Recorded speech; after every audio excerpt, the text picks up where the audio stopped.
Mirëmbrëma shikues të nderuar, mirë se po takohemi me emisionin 10 minuta. Sonte do të flasim për sfidat, ngecjet, por edhe avancimin në sistemin e drejtësisë. Të ftuar në studio kemi shefin e kabinetit të ministrit të drejtësisë, njëherësh këshillar i lartë Altin Ademin dhe udhëtuesin në Institutin e Kosovës për drejtësi, organizatë kjo që merret me monitorimin e sistemit të drejtësisë në vend. Gëzim Shala, të nderuar, mirë se keni ardhur. Dihet që Ministria e Drejtësisë merret me krijimin e politikave, por po fillojmë të shohim dhe të dimë edhe ende kohëve të fundit edhe pas 19 vjet të luftës se ka ende lante pas zgjidhura. Pse po ndodh kjo?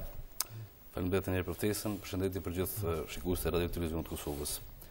Ministria e Drejtësisë është një prej ministrive më të rëndësishme në rang të institucioneve, për shkak se produkti i saj përmes politikave legislative është fuqizimi i sundimit të ligjit si koncept, e që është edhe para kusht për zhvillim demokratik një vendi dhe një shoqërie. Për ta bërë këtë, vetëm brenda këtij viti, në Ministrinë e Drejtësisë kemi një agjendë legislative për 19 projekt ligjesh, përfshirë edhe disa prej nismave ligjore që janë fundamentale për një sistem drejtësisë, që është Kodi Penal, Kodi Procedurës Penale, Kodi Civil. Pastaj kemi edhe poashtu edhe pakun e ligjeve kundër korrupsionit, pakun e ligjeve të gjyqësorit, pakun e ligjeve që ndërlidhen me përmbushjen e obligimeve tona nga agenda reforma evropiane, dhe gjitha këto janë duke përcjellur me një gravitet të tillë që bëjmë më shumë përmes këtyre ligjeve të krijojmë më shumë mundësi për qytetarët sesa për vetë veprimtarinë e institucioneve dhe rrjedhimisht po ashtu edhe jemi duke përpjekur të ndryshojmë pak mundësinë e ligjeve në drejtim të asaj që të mos kuptohen vetëm si norma klasike që rregullojnë një aspekt caktuar, por të jenë edhe faktorë të rëndësishëm në transformimin social. Në raport me numrin e lëndëve, ju dini që sistemi i drejtësisë përbohet prej dy shtyllave, dy komponentave. E para është shtylla politikë bërës për cilën ne jemi përgjegjës, dhe e dyta është shtylla e zbatimit të ligjit për cilën përgjegjësia plot i takon gjyqësorit dhe prokurorisë. Trajtimi i lëndëve është një problem për cilën edhe ne jemi të vetëdijshëm, kuadër të obligimeve tona si ministri dhe asaj që për aq sa kemi mandat institucional, ne jemi duke fuqizuar masat e dënimit alternative, jemi duke fuqizuar edhe profesionet e lira ligjore të cilat janë një mundësi për të qenë alternativë kundrejt uljes së numrit të lëndëve, ndërkaq në raport me sferën e pushtetit pavarur të gjyqësorit dhe vetëm që ta përmbylli në raport me sferën e pavarur të gjyqësorit, ajo çfarë ne kemi mundur të kontribuojmë ka qenë ngritja e buxhetit që do mundsoj ngritjen e stafit, rrjedhimisht edhe shtimin e kapaciteteve për monitorimin e bërë që keni bërë si institut. Çfarë keni vrejtë, ngecja apo avancim në sistemin e drejtësisë? Ne kemi vrejtë se ka edhe një përparim, edhe një sukses mund me thonë, edhe ka një sfida apo një mos ecje tutje.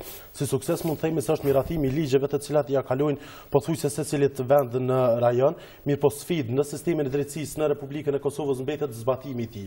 Po përmendën këtu disa projekt ligje që i bën Ministria e Drejtësisë. Mirë po vazhdimisht pushtetit ekzekutiv dhe gjitha qeverive në Republikën e Kosovës u ka munguar vullneti politik për të punuar në sistemin e drejtësisë dhe për ta luftuar korrupsionin dhe krimin e organizuar të profilit të lartë, ku ka ndikuar shumë politika dhe ka ndikuar shumë fillimisht do të fokusohemi te numri i lëndëve pastaj te sa i përket numrit të lëndëve, numri i lëndëve është njëra prej sfidave kryesore në Republikën e Kosovës, mirë po është e vërtetë që ne mirpresim ndihmën që ka dhënë apo punën që ka bërë Ministria e Drejtësisë në rritjen e buxhetit dhe kjo besoj se deri në një mos do të ndikojë, mirë po problemet kyçe të cilat janë në sistemin e drejtësisë nuk do t'i rregulloj as kjo. Instituti ju i ka dalë pa kënaqur me këtë rritje të buxhetit. Sa i përket rritjes së buxhetit, sa i përket për zyrtar, ne kemi kërkuar vazhdimisht, mirë po sa i përket disa aspekteve tjera, siç ishin rritja e pagave përmes një vendimi të kundërligjshëm të qeverisë Haradinaj, ne kemi dalur kundër kësaj për arsye se nuk duhet të ndërtohet që pushteti gjyqësor, sistemi i drejtësisë të jetë i varur nga ekzekutivi dhe nga vendimet e kundërligjshme. Për këtë arsye ne kërkojmë që edhe në sistemin e drejtësisë të bëhet një sistem ku pagat do të jenë të rregulluara me ligj dhe që të mos ketë mundësi ndikimi në asnjë sferë. Sa i përket politikave dhe projekt ligjeve të cilat i përmendi përfaqësuesi i Ministrisë së Drejtësisë, është e vërtetë se Ministria e Drejtësisë po punon intensivisht në këtë drejtim, mirë po pret që në një farë forme të rregullohet gjithçka brenda note me miratimin një kodi penal. Për këtë arsye ne kemi kaluar një reformë legjislative, edhe në këtë rast nuk mund të themi se do të ndikojë diçka rrënjësisht, mirë po do të shërbejë vetëm për konsum të jashtëm. Në raport me konstatimet të buxheti, ministri ka thënë se do të krijohet hapësirë edhe për 690 vende të punës që do të ulin numrin e lëndëve të pazgjidhura. Në cilësinë e pushtetit pavarur i takon Këshillit Gjyqësor dhe Këshillit Prokurorit përcaktojnë prioritetet e tyre. Ajo çfarë ne kemi bërë faktikisht dhe ministri Trajiri ka qenë shumë insistues që kësaj radhe në buxhetin për këtë vit të gjitha parashikimet dhe të gjitha kërkesat e këtyre dy këshillave të miratuan dhe se tilla dhe janë miratuar. Është një ngritje e parë e konsiderueshme pas pothuajse një periudhë për 5 vitesh dhe kjo ngritje e buxhetit natyrisht që në kuadër të planifikimit që vetë këshillat kanë bërë, do mundsoj shtimin e stafit për cilën ata vetë i kanë bërë planifikimet. Po diskutohet që ky shtim i stafit dhe ky trend besoj që do vazhdojë edhe tutje dhe do jemi vazhdimisht përkushtuar që çdo planifikim buxhetor që të bëhet të ketë një ndarje ekskluzive për buxhetin për sistemin e drejtësisë, sepse ne konsiderojmë që çdo shpenzim, këtë drejtim nuk është shpenzim, por është edhe investim. Zotri Shala tha se ka mungu vullneti politik dhe guximi, a pajtoheni me këtë? Zotri Shala është pjesëtar i shoqërisë civile, mbaj përgjegjësi publike për atë çfarë flas, për shkak se përfaqësoi një institucion që është duke punuar në bazë ditore për të avancuar matutje fuqizimin e studimit ligjit. Në mendsimin tonë nuk ka klasifikime korrupsion ose niveli korrupsionit të lartë dhe niveli korrupsionit të turt. Për neve korrupsioni si fenomen si dukuri është diçka e pa alternativë, e cila duhet të luftohet në çdo dimension si të tilla. Kjo agjendë legislative që ne kemi përpara nuk është vetëm konstatimi që ose nuk është vetëm logjika që ne duhet të konstatojmë probleme, po jemi të interesuar të konstatojmë, të zgjedhim dhe të orientojmë drejt zgjidhjes. Rrjedhimisht kodi penal, i cili është, mund të them me prezit plot, që është një histori e madhe suksesit, edhe nga aspekti i gjithëpërfshirjes që e ka karakterizuar hartimin e tij, përfshirë edhe me konglomerat të shoqërisë civile dhe me partnerët tonë zhvillimor dhe strategjik, ka prodhuar në fund kemi prodhuar faktikisht një kod të ri penal, i cili vetëm në fushën që ndërlidhet me luftimin e keqpërdorimit të pozitës zyrtare, korrupsionit dhe krimit të organizuar, janë rishikuar gjumën 19 të reja, janë zgjatur afatet e parashkrimit të vepra penale që ndërlidhen me korrupsion dhe me krim të organizuar, janë rritur dënimet kudo që ka qenë e mundur që ato të rriten, është prezantuar po është edhe nocioni i ri i suspendimit të zyrtarëve të lartë publik në rast ngritjes së akuzave për korrupsion dhe keqpërdorim të detyrave zyrtare. Kur jemi të zyrtarë të lartë publik, dhe më falim duhet të kaloj të Zotri Shala. Zotri Shala, sa keni vrejtur të rastet e shënjestruara për zyrtarët publik? A ka pas transparencë këtë aspekt? Fillimisht, më duhet më përgjigj dhe sastoj profili lartë dhe profili ullët. Kryeprokurori i shtetit e ka një udhëzim administrativ që përcakton se çka konsiderohet korrupsioni profilit lartë, që në ato kategori deri më tani prej pas luftës nuk e kemi asnjë person që s'poku 2 ditë ka nejtë në burg i dënuar me gjykim të formës prerje. Para, sa i përket kodeve penale të cilat janë miratuar, është e vërtetë që edhe ne kemi qenë pjesë e grupeve punuese, mirë, po ky kod penal është bërë me aq shpejtësi të madhe saqë as në konsultim publik, siç e përcakton rregulloria e qeverisë, nuk ka qëndruar 15 ditë, mirë, po ka qëndruar më pak. Po ashtu i është bërë presion që në një kod penal i cili përmbon rreth mbi 400 nene, i është bërë presion edhe Komisionit për Legjislacion që ta tejkaloj sa më shpejt. Dhe përderisa ne edhe në kodin aktual, që është në fuqi, ne kemi pasur vepra penale të korrupsionit për cilën nuk është dënuar asnjëherë asnjë zyrtar i lartë publik. Dhe për këtë arsye ne nuk mund ta konsiderojmë se ne po kalojmë në një sukses shumë të madh me miratimin e kodit penal dhe kodit të procedurës penale. Ne kemi pasur reformimin e sistemit të drejtësisë në 2004 dhe pastaj në 2013. Tash mendoni se ka qenë problemi? Problemi ka qenë te sistemi, nuk është problemi te ligji. Ne për ligj javë të kalojmë të gjithëve. Mirë, po prapse çu ky kod penal, çu ky kod i procedurës penale.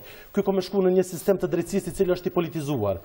Ata kanë me punu me këtë kod. Ata janë personat të cilat janë të politizuar nga politika dhe nga grupet e interesit të cilat nuk do të kenë vullnet për ta luftuar korrupsionin. Për këtë arsye, unë nuk muna me mashtru veten se në momenti kur hyn fuqi ligji, kur votohet nga ana e deputetëve, korrupsioni do të zhdukën në Kosovë. Kemi pasur raportin e fundit të Komisionit Evropian që thotë që Kosova nuk ka vullnet për luftimin e krimit të organizuar dhe korrupsionit. Do ta bëj një digresion të shkurt dhe po të kundërpërgjigjesh prapë, po të them sinqerisht që procesi i hartimit të kodit penal është një histori suksesi i konfirmuar tashmë edhe nga partnerët tonë zhvillimor, edhe nga Bashkimi Evropian, edhe nga ambasada e Shtetit Bashkuar të Amerikës, ka pas një konglomerat jashtëzakonisht gjithëpërfshirës të shoqërisë civile dhe aktorëve tjerë, madje edhe në momentet e fundit, mbasi kur është mbyllur kapitulli i hartimit të tij, kemi pasur prap tentativa të cilat janë pranuar nga rekomandimet e shoqërisë civile. Natyrisht kjo është dinamike jo në me cilën punojmë, nuk kemi duke bërë këtë punë dhe këtë dinamik për performuar edhe për të dukur si e tillë si performancë, por është dinamik me cilën ne punojmë dhe është natyrisht koment e cila te kalon mbase nivelin të votë, është vlerësim politik ajo, por vetëm diçka, më fal që po ndryj. Më falë që po ndryj. A beson se korrupsioni i nivelit lartë do të luftohet me hyrjen në fuqi të kodit penal, përderisa nuk është luftuar me një kod që kemi pasur në fuqi dhe nuk e kemi asnjë të dënuar në buxhet, të cilat i administron jo si Ministria e Drejtësisë. Ka në sistem në rendin politik dhe shoqëror bashkëkohor ose para se të vijë ky rend për cilën na po pretendojmë që jemi dhe që jemi duke fuqizuar çdo ditë, ka kaluar 3 faza. E para ka qenë një fazë ku para industriale ku ka pasur një ndërgjegjje kolektive, e dyta ka qenë një fazë industriale që ka qenë një lloj solidariteti organik, dhe faza e tretë është shteti modern ku jemi sot ne dhe ku jemi duke fuqizuar çdo ditë, është fazë ku kemi të bëjmë me norma të kodifikuara. Ajo është për çfarë ne jemi përgjegjës si Ministri i Drejtësisë. Ministri Abdullah Tahiri është vazhdimisht i angazhuar dhe për kushtuar që këtë nocion të shtetit modern ta fuqizojmë përmes kodifikimit të normave. Dhe këtë jemi duke bërë, po tregoj drejt, është një konsensus i përgjithshëm se me të vërtetë shteti ligjor, shteti së drejtës është duke ndodhur konkretisht, është duke e marrë fizionominë e vet ashtu siç është në çdo sistem tjetër bashkëkohor. Dhe natyrisht ne jemi të vetëdijshëm që kemi edhe të lashe, kemi edhe sfida, po për te ide se do shpikim probleme ose thjesht do t'i kamuflojmë të njëjtat, ne jemi të interesuar t'i gjejmë, t'i identifikojmë dhe t'i ekspozojmë drejtësirës. Ju thatë se rastet të shënjestruara kanë gjesht politika. Sa mund qëndroj kjo? Prap, do të ndërlidhem, ne prisimi mandat, më falë, do të korespondoj çështjet e rastet të shënjestruara janë rastet të cilat janë vendosur brenda një mekanizmi për me të cilin Bashkimi Evropian. Problemi është vetëm edhe diçka, problemi është se te rastet të shënjestruara Bashkimi Evropian kërkon aktgjykime denuese për cilën nuk e kemi asnjë. Nuk kemi ende konfiskim. Nuk kemi ende konfiskim. Fjalët që po thuhen sot nga Ministria e Drejtësisë dhe nga politika janë fjalë të njëjta që janë thonë para vitit 2013 kur është bërë reforma në sistemin e drejtësisë. Për këtë arsye, reformë sistemin e drejtësisë botash me riqimin funksional, jeni pjesë edhe ju si të nderuar, faleminderit që ishit pjesë e emisionit 10 minuta. Shikues të nderuar, mirupafshim. Faleminderit që ishit pjesë.